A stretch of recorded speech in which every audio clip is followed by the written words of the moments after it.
আসসালামু আলাইকুম। শুরু করছি ইলমা বেহরোজের উপন্যাস শৈলচূড়ায় চাঁদের হাসি, পর্ব ৩০। বসন্তের কোমল স্পর্শে সারা শহর মাতোয়ারা। রাস্তার দুপাশে পলাশের লাল আর কৃষ্ণচূড়ার কমলা রঙের সমারোহ।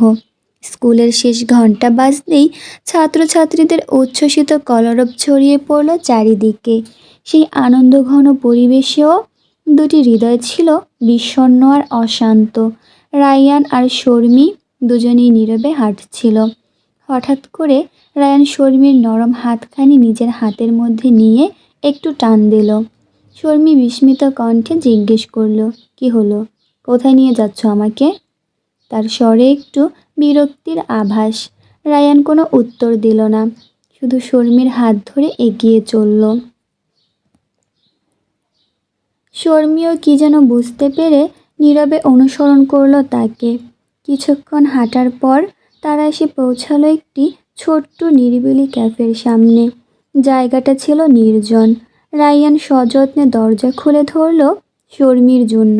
ভেতরে ঢোকার সঙ্গে সঙ্গেই তাদের নাকে এসে লাগলো তাজা ব্রু করা কফির মিষ্টি সুবাস।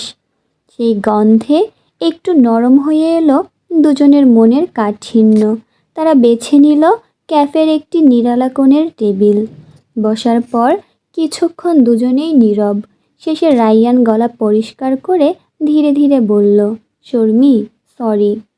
শর্মী জানতো এই মুহূর্তটি আসবে, তবুও সে অভিনয় করে জিজ্ঞেস করল, কিসের জন্য? রায়ান কথা খুঁজছিল। সে আমতা আমতা করে বলল, সেদিন পার্কে নিকিতার সঙ্গে যা হয়েছিল তার জন্য। শর্মীর চোখ দুটো জলে ভরে এলো। সে মুখ ফিরিয়ে নিল।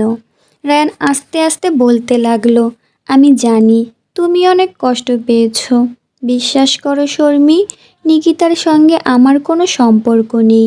ও শুধু একজন বন্ধু, তার বেশি কিছু নয়। শর্মী এবার ধীরে ধীরে রায়ানের দিকে ফিরল। তার চোখে একসঙ্গে রাগ, ব্যথা আর একটুখানি আশার আলো। রায়ান আরও বলল, তুমি যখন সবার সামনে আমাকে অপমান করলে তখন আমি খুব রেগে গিয়েছিলাম, কষ্ট পেয়েছিলাম, তাই যোগাযোগ করিনি। শর্মীর চোখের কোণে আবার জল জমা হচ্ছিল। সে হাত দিয়ে চোখ মুছে নিয়ে আবেগরুদ্ধ কণ্ঠে বলল, তুমি জানো না রায়ান, আমি কতটা কষ্ট পেয়েছি। আমি তোমাকে এতটাই ভালোবাসি যে তোমার এই আচরণ আমাকে ভেতর থেকে ভেঙে দিয়েছিল। রায়ান শর্মীর কোমল হাতখানি নিজের হাতের মুঠোয় নিয়ে মৃদুস্বরে বলল, জানি শর্মী, আমি তোমাকে অনেক যন্ত্রণা দিয়েছি। আমার এই আচরণের জন্য আমি অনুতপ্ত। আমি প্রতিজ্ঞা করছি এমন ভুল আর কখনো করব না। প্লিজ আমাকে একটি সুযোগ দাও। কেন তুমি ঘুমের ঔষধ খেলে? যদি কোনো অঘটন ঘটে যেত? শর্মীর চোখে মুখে অভিমানের ছাপ। সে মর্মাহত কণ্ঠে উত্তর দিল, একদিকে তুমি আমাকে না জানিয়ে অন্য একজন মেয়ের সঙ্গে দেখা করেছ, অন্যদিকে আমার সঙ্গে কথা বলা বন্ধ করে দিয়েছিলে। তার ওপর ওই মেয়েটির সম্পর্কে তনয়ার কাছে খোঁজ খবর নিচ্ছিলে। এসব আমার পক্ষে সহ্য করা অসম্ভব হয়ে উঠেছিল। তাই আমি এমন একটি কাজ করেছি, মরে যেতে চেয়েছি। রায়ানের কণ্ঠে অনুনয়ের সুর। আমি কথা দিচ্ছি আর কখনো তোমাকে না জানিয়ে এমন কাজ করব না।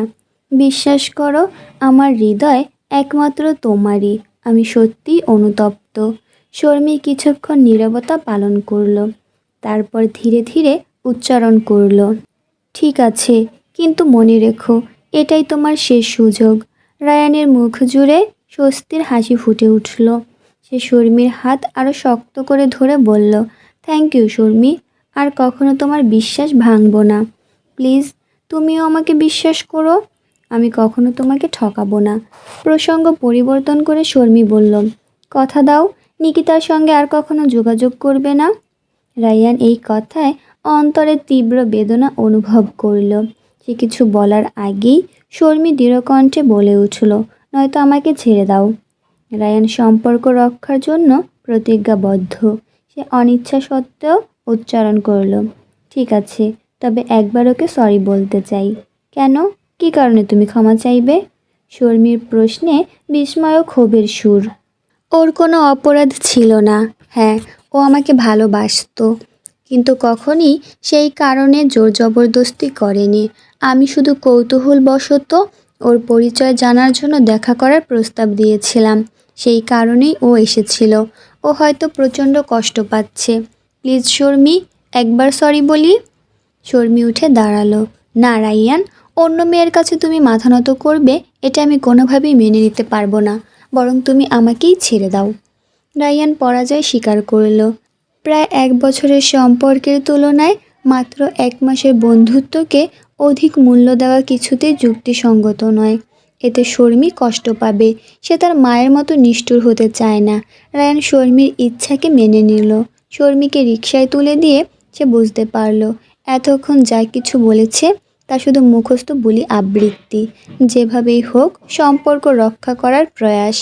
অন্তরের গভীর থেকে কিছুই বের হয়নি। চোখের পলকে 15 দিন কেটে গেল, হাওয়ায় মিলিয়ে যাওয়া একটা স্বপ্নের মতো। এই দিনগুলোতে নিকিতার পায়ের শব্দ আর শোনা যায়নি স্কুলের বারান্দায়। কেউ জানে না সে কোথায়, কেমন আছে।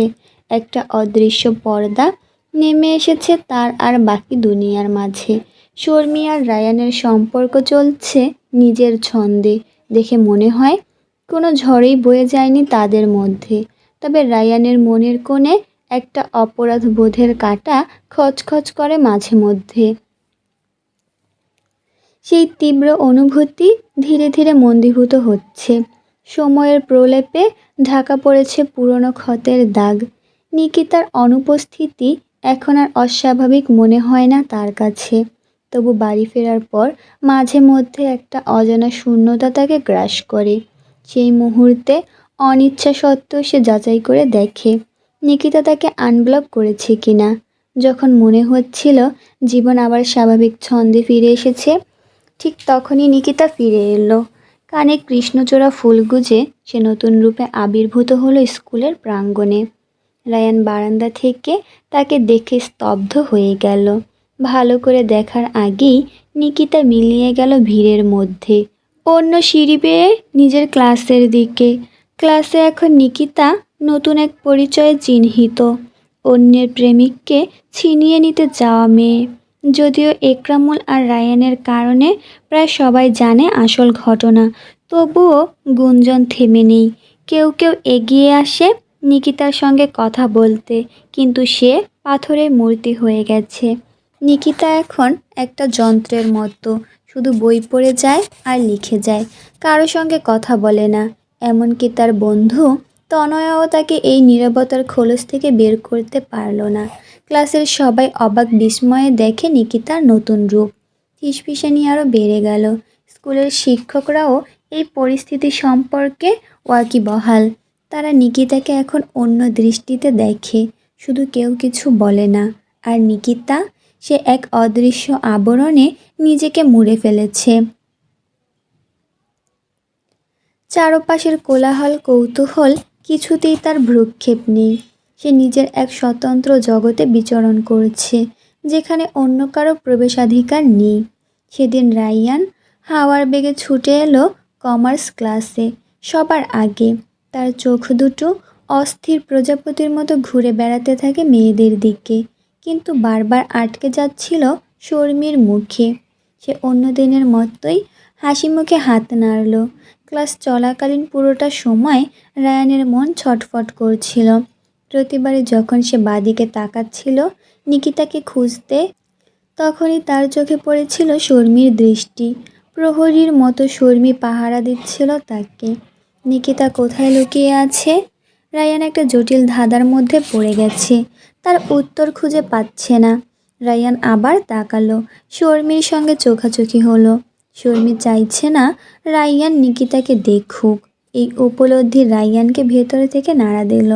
সে নিজেকে সংযত করার চেষ্টা করলো, কিন্তু তার বুকের ভেতর একটা অজানা আকর্ষণ কাজ করছে। কেউ যেন সুতায় ধরে হৃদয়ে টানছে। সকালে নিকিতাকে দেখার পর থেকেই তার মনে একটা নতুন অনুভূতি জেগে উঠেছে। এমন তীব্র আকর্ষণ সে আগে কখনো অনুভব করেনি। একটা অদৃশ্য সুতায় বাঁধা পড়েছে তার মন, যা তাকে বারবার নিকিতার দিকে টেনে নিয়ে যাচ্ছে। রায়ান অসহায় বোধ করছে, একদিকে শর্মির প্রতি দায়িত্ববোধ, অন্যদিকে নিকিতার প্রতি এই নতুন জায়গা অনুভূতি। দুইয়ের মধ্যে সে আটকা পড়ে গেছে। সে বারবার চেষ্টা করছে নিজেকে সামলাতে, মনকে শান্ত করতে। অন্তরের গভীরে যে ঝড় উঠেছে সেটাকে কিছুতেই থামানো যাচ্ছে না। ক্লাসরুমের কোলাহলের মধ্যেও রায়ান একা, নিজের চিন্তার জালে আটকা পড়া ছটফট করা পাখি। তার চোখে দ্বন্দ্ব, যা কেউ বুঝতে পারছে না। সে যত চাইছিল সব কিছু ভুলে যেতে, তত প্রতিটি মুহূর্তে তার মন ফিরে যাচ্ছিল নিকিতার কথা ভেবে। শেষ ক্লাসে হোমওয়ার্ক খাতা জমা দেওয়ার জন্য ছেলেমেয়েরা দুটি সারিতে দাঁড়ালো। সেই মুহূর্তে রায়ানের চোখ পড়ল নিকিতার ওপর। যেন হঠাৎ করে একটা ম্লান তারা এসে দাঁড়িয়েছে তার সামনে। নিকিতার দেহের গড়ন লম্বা ও চিকন, তার ত্বকের রং ফর্সা হলেও তা এখন ম্লান।